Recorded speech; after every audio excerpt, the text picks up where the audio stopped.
Hey there, how are you making room in your life for growth, for change, for learning? Because here's something that I've been doing recently, and that's learning to speak and communicate ideas more succinctly. I'm Dominic Souza, Tribe Storyteller. Growing up, I have been a novelist and a story writer my whole life, and one of the problems with that is you've got a big blank page, you want to go on forever. You want to describe a ton, you want to talk a ton, and so on.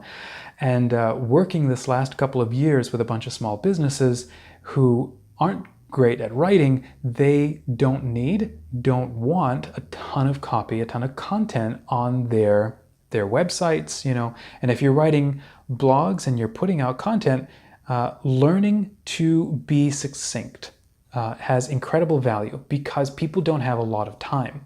So what are a couple of ways that you can help people immediately see that if you have a longer piece of content, it's worth their time to stick around and keep reading? So two things you can do. One is be shorter, lots of headlines, break up your content, provide a little table of contents. Here's what you're going to read. Provide a little summary. It's something that I try to do with most of my articles, all of the most important points that people should know are coming up in the rest of the blog post. Lead with that. And then with your website, especially, be careful, especially on a homepage, be careful not to provide a 600-word welcome letter, right?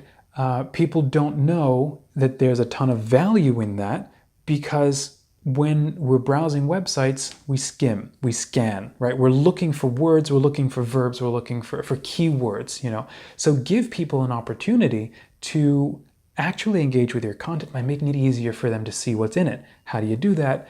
Break it up. Take ideas and lump them together. Create bullet points, create small headlines, right? Breaking stuff up does things for the human brain. It makes it easier for us to see, oh, that's bolded, that's more important, that's less important. So as we're skimming pages, our eyes default to the first words at the beginnings of sentences, and then they sort of peter out as your eye travels along the end of, towards the end of the page.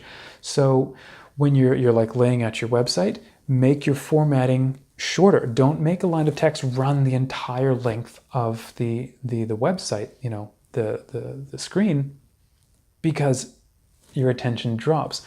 Break it up into columns. So if you include lots of headlines throughout your copy, kind of like this demo website here, as you can see, it's breaking up, into bite-sized pieces. It's so much easier to read. People feel like they're getting through it faster.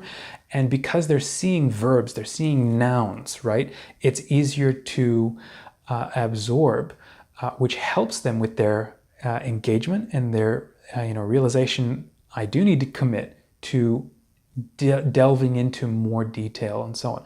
If you overwhelm them and you're not letting them know off the bat, here's why it's valuable for you to spend the time to get into this content, then they're just going to bounce. They're not going to stick around. They'll scroll to get to the end and then they'll leave. So number one thing for driving engagement on your content, especially if it's a longer form, provide short summaries, like a too long didn't read kind of thing, or break up your content with plenty of headlines.